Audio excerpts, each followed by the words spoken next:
അല്ല നിങ്ങൾ രണ്ടുപേരും എനിക്കൊരു മോളുണ്ട്. എന്റെ മോള് 17 വയസ്സ് പ്രായമുള്ളതാണ്. അപ്പോൾ നിങ്ങൾ 2 പെൺകുട്ടികളാ. അതുകൊണ്ട് നിങ്ങൾക്ക് എന്തെങ്കിലും ഹെൽപ്പ് വേണോ അതിനുവേണ്ടി വിളിച്ചത് അങ്കിള് കേട്ടോ. പക്ഷെ അതിൽ കൊടുത്ത വയസ്സല്ലേ ഞങ്ങളത്.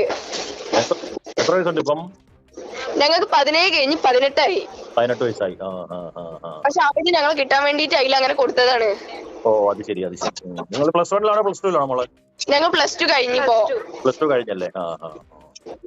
അവര് ഇപ്പൊ നമ്മളെ വീട്ടുകാരായാലും എവിടെ കൊടുക്കണെങ്കിൽ അങ്ങനെ തന്നെ കൊടുക്കല്.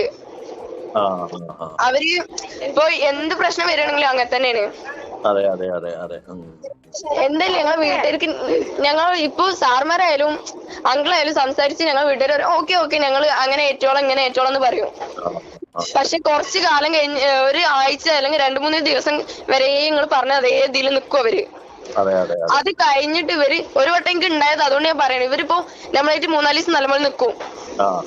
അത് കഴിഞ്ഞ് വീണ്ടും ഇവര് ആദ്യത്തെ അതേ സ്വഭാവത്തേക്ക് വരും. നമ്മൾ അടിക്കലായാലും ഇപ്പൊ ഹലോ ഗൈസ്, കഴിഞ്ഞ ദിവസം താനൂരിൽ നിന്നും 2 +2 വിദ്യാർത്ഥികളെ കാണാതായിട്ടുണ്ടായിരുന്നു. ആ ഒരു +2 വിദ്യാർത്ഥികളുടെ വോയിസ് ആണ് നമ്മളിപ്പോൾ കേട്ടത്. എന്തായാലും ആ ഒരു വിദ്യാർത്ഥികളെ കണ്ടെത്തിയിട്ടുണ്ട്. അവരെ നാട്ടിലേക്ക് സുരക്ഷിതമായി എത്തിക്കും. അതിൽ പ്രശ്നങ്ങളൊന്നുമില്ല, വേറെ പ്രശ്നങ്ങളൊന്നുമില്ല. എന്തായാലും സമ്മതിക്കണം കേട്ടോ. 17 വയസ്സ് കഴിഞ്ഞ മക്കളാണ്. അവരുടെ +2 എക്സാം ആയിരുന്നു, പബ്ലിക് എക്സാം ആയിരുന്നു. അതിന് വേണ്ടിയിട്ട് വീട്ടിൽ നിന്നും സ്കൂളിലേക്ക് വന്ന കുട്ടികൾ 2 പേര് കൂടി ചേർന്നിട്ട് മുംബൈയിലേക്ക് പോവുകയാണ്. ഇത് അവിടേക്ക് പോയിട്ടോ അവിടെ ചെന്ന് സിമ്മൊക്കെ അന്നേരം തന്നെ ഇവർ ഓഫ് ചെയ്തൊക്കെ വെച്ചു. അതിനുശേഷം ഇവർ അവിടെ ഒരു ബ്യൂട്ടി പാർലറിൽ ചെല്ലുന്നു. അവിടെ പോയിട്ട് ഇവരുടെ ആ ഒരു ലുക്ക് തന്നെ അങ്ങോട്ട് മാറ്റുവാണ്. മുടിയൊക്കെ വെട്ടി നല്ല അടിപൊളിയാക്കുന്നു. നല്ല മുഖമൊക്കെ നല്ല രീതിയിൽ ഇതൊക്കെ ബ്യൂട്ടി പാർലർ കയറി നല്ല രീതിയിൽ 2 പേരും അങ്ങോട്ട് ഒരുങ്ങുകയൊക്കെ ചെയ്തു. അപ്പൊ ഇവരുടെ കയ്യിൽ അത്യാവശ്യം നല്ല രീതിയിൽ ക്യാഷ് ഒക്കെ ഉണ്ടായിരുന്നു. 10,000 രൂപയ്ക്ക് അടുത്തോളം ഇവര് ബ്യൂട്ടി പാർലറിൽ തന്നെ ചെലവാക്കുകയും ചെയ്തു.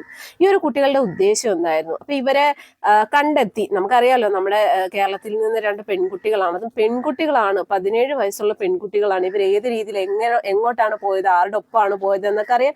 അങ്ങനെ അപ്പം മുതൽ തന്നെ, അതായത് ഈ ഒരു കുട്ടികളെ കാണാതായപ്പോൾ മുതൽ തന്നെ വാർത്തയിലൂടെയൊക്കെ ആണെങ്കിലും നല്ല രീതിയിൽ തന്നെ ഈ കുട്ടികളെ കണ്ടെത്താനുള്ള എല്ലാ രീതിയിലുള്ള അന്വേഷണവും കാര്യങ്ങളൊക്കെ ഉണ്ടായിരുന്നു.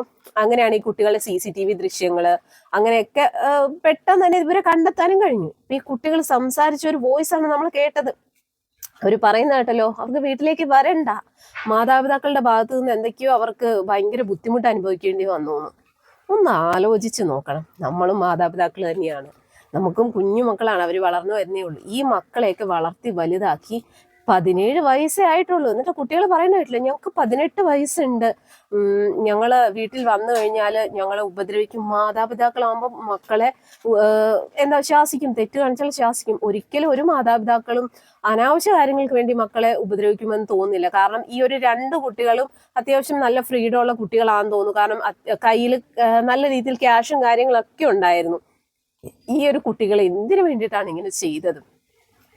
പരീക്ഷ പോലും എഴുതാതെയാണ് ഇവര് അതിവിദഗ്ധമായിട്ട്. സമ്മതിക്കണം. എന്തായാലും ഇതിലൊക്കെ ഉണ്ടല്ലോ ആദ്യം ചെയ്യേണ്ടത്. ഈ ഇൻസ്റ്റഗ്രാമിൽ പരിചയപ്പെട്ട ഏതോ ഒരുത്തൻ ഇവരെ വിളിച്ചു എന്നൊക്കെ പറയുന്നുണ്ട്. ഏതോ ഒരുത്തനെ കല്യാണത്തിന് പോയതാന്നൊക്കെ പറയുന്നുണ്ട്. മുംബൈയിലേക്കാണ് പോയത്. എന്തായാലും കൊള്ളാം, സമ്മതിക്കണം. വേറെ എങ്ങോട്ടുമല്ല, മുംബൈയിലേക്ക്.